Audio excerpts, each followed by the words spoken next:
Bismillahirrahmanirrahim.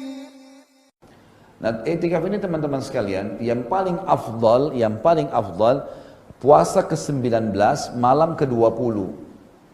Ya gitu. Jadi puasa ke-19 kemudian masuk malam 20. Dan keluarnya setelah sholat Idul Fitri. Jadi sholat Idul Fitri memang di masjid itu juga. Ini yang paling afdal, ya.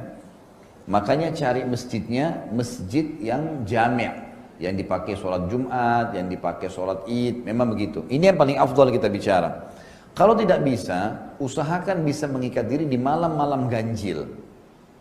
Di malam 21, malam 23, malam 25, malam 27, malam 29. Bagi teman-teman yang masih sibuk kerja, gitu kan?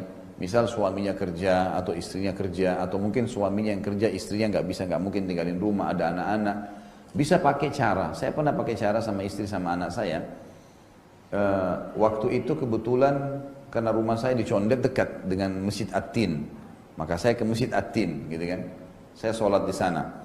Maka saya pergi sama istri saya habis buka puasa, kadang-kadang kami bawa rantangan untuk buka puasa, kalau enggak maka habis buka puasa ke sana, ikut sholat isya, ikut sholat tarawih, kemudian mengaji, duduk, nasihatin, apalah ngobrol-ngobrol, hal yang bermanfaat, kemudian istirahat pada saat ngantuk, bangun sholat malam, kemudian sahur, habis sahur, lalu kemudian sholat subuh, habis sholat subuh pulang, gitu kan? Jadi ada malam yang kita kejar. Nah ini biasanya kalau teman-teman yang lagi kerja bisa dipakai, misalnya Jumat malam ya, malam Sabtu kan Sabtunya sudah libur, malam Minggu atau malam Ahad kan bisa 2 malam, kita dapat yang gitu. Itu sangat bagus ya. Apalagi ada masjid-masjid yang besar ini sudah rapi, lebih rapi, kita bayar habis sholat tarawih mungkin 15 atau 20 ribu untuk sahur, nanti dikasih kupon, kita disiapin makan. Kalau enggak bisa bawa makanan, dan orang bebas di masjid i'tikaf kan, bawa selimut, bisa baring di situ, bisa ngelompok keluarga-keluarga. Saya tuh duduk sama keluarga saya, sana ada keluarga, banyak keluarga kok, gitu kan. Artinya ada waktu yang kita luangkan untuk itu. Nabi SAW beritikaf 10 hari semuanya. Ya, 10 hari semuanya Nabi SAW beritikaf.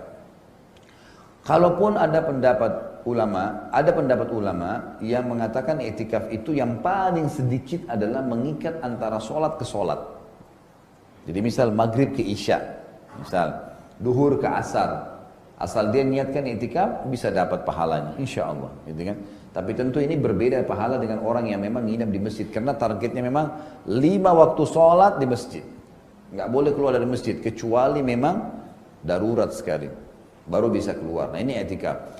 Tujuan utama i'tikaf adalah mengejar Lailatul Qadar, dan kita sudah tahu sama-sama Lailatul Qadar, qadar artinya takdir ya, sesuatu yang sedang ditakdirkan, karena memang di malam Lailatul Qadar itu adalah malam penentuan keputusan 1 tahun ke depan. Allah Subhanahu wa taala menyebutkan dalam surah Zukhruf, a'udzubillahi minasyaitonir inna anzalnahu fi lailatin mubarakah. Sesungguhnya kami turunkan Al-Qur'an itu pada malam yang penuh dengan berkah. Dan surah kita sudah tahu ayat yang masyhur ya, Lailatul Qadri khairum min alfi syahr. Lailatul Qadar lebih baik daripada 1000 bulan. Nah, yang perlu difahami di sini Bapak Ibu sekalian, 1000 bulan itu sama dengan 83 tahun plus 4 bulan. Artinya, kalau Bapak Ibu sempat ucapkan subhanallah saja, pas Lailatul Qadar, maka sama dengan mengucapkan subhanallah 1000 bulan atau 83 tahun plus 4 bulan. Allahu a'lam umur kita sampai situ atau tidak. Tapi yang jelas kita akan dapatkan pahala itu. Kalau kita sedekah sama sedekah 1000 bulan atau 85 bulan 4 bulan. Kalau kita baca Quran sama dengan itu. Kalau kita apa saja ibadah yang kita kerjain dilipat gandakan 1000 bulan, gitu kan. Yang paling penting untuk dikejar adalah sholat malamnya. Karena hadis Bukhari Muslim berbunyi, man qama lailatul qadri imanan wa ihtisaba, ghufira ma taqaddama min dhanbi. Siapa yang mendirikan sholat malam di Lailatul Qadar, maka dengan keimanan dan mengharapkan pahalanya diampuni semua dosanya yang lalu. Jadi ada 3 hadis yang mirip ya. tentang puasa, tentang sholat malam umumnya tarawih, dan tentang sholat malam di Lailatul Qadar. Ini tiga-tiganya kalau dikerjakan karena keimanan dan mengharapkan pahalanya, diampuni semua dosa-dosa kita yang lalu. Jadi dibersihin semuanya, dibersihin semuanya. Lailatul Qadar ini teman-teman sekalian berputar di malam-malam ganjil 21, 23, 25, 27, 29. Kata Nabi SAW, kejarlah Lailatul Qadar itu di malam-malam ganjil, dan sering kali terjadi di malam 27. Sering kali terjadi. Artinya tidak harus malam 27 ya. Sebagian ulama bahkan mengatakan hikmah ilahi kenapa Nabi Muhammad SAW mengikat diri bukan cuma di hari-hari ganjil.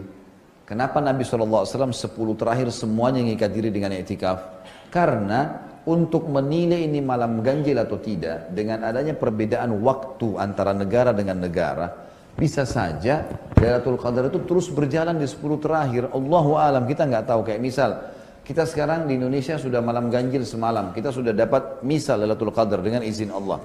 Kita sudah pagi nih, sudah beraktivitas. Saudi itu masih mundur 4 jam. Berarti kalau Lailatul Qadar di Saudi masih terjadi, kita di Indonesia sudah pagi. Bukan mustahil, itu berarti masih berentetan, atau mungkin berbeda perhitungan waktu. Di Indonesia dianggap malam genap, di Saudi dianggap malam ganjil. Ya kan gitu. Nah sekarang karena perubahan waktu memang berbeda. Nah, ini saya pernah ikutin salah satu pertemuan beberapa tokoh nasional di Indonesia. Kemudian dijelaskan kenapa Indonesia sering terlambat puasanya dan terlambat lebarannya. Apa sebabnya? Kenapa nggak seragam dengan Saudi? Ternyata memang ada masalah. Kita di Indonesia ini, kita berada di tengah-tengah garis khatulistiwa. Dan ini menyebabkan memang kalau di bulan-bulan Hijriah, bukan cuma Ramadan, itu sering tertutup memang.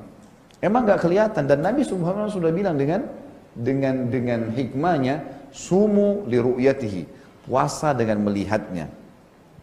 Wa aftiru ru'yatihi, dan berbuka puasa dengan melihatnya. Mulai Ramadan dengan lihat bulan, nanti juga habisi Ramadan Idul Fitri dengan melihat bulan. Fa in gumma alaikum, kalau tertutup buat kalian nggak bisa ngelihat, fa'atimus siyamat thalathin, maka genapkan puasa jadi 30. Yang penting puasanya 30, bukan 31. Ya. 30 tetap sah, karena memang tertutup. Kan gitu. Dan ini saya sarankan teman-teman sekalian ikut dengan Majelis Ulama Indonesia, ikut dengan pemerintah, wali amr. Tidak usah lagi kita beribut dengan masalah hisab, masalah ini. Saran saya adalah ikut pemerintah. Di sana sudah ada, di dalam Majelis Ulama sudah hampir semua ormas ada, Islam. Mereka juga bukan orang bodoh yang mau sembarangan saja, teledor. Dan ini yang penting memang telatnya cuma sehari. Apakah Sya'ban 29 atau 30? Hanya itu. Apakah Ramadan 29 atau 30? Kalau ada orang yang puasanya 28 misalnya, atau ada orang yang puasa 31 hari, nah ini yang kita tolak. Tapi ini memang tertutup gitu kan. Memang sering terjadi karena lokasi. Maka hikmah yang harus kita ambil adalah teman-teman sekalian, jangan cuma main pilih malam ganjil saja sembarangan nih.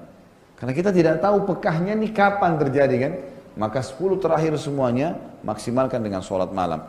Di dalam kan hadis Bukhari Muslim, Aisyah berkata radhiyallahu anha, kalau tiba 10 terakhir Ramadan, baginda Nabi SAW mengeraskan tali ikatan bajunya. Maksudnya lebih kuat lagi ibadah dan membangunkan semua istrinya untuk sholat malam.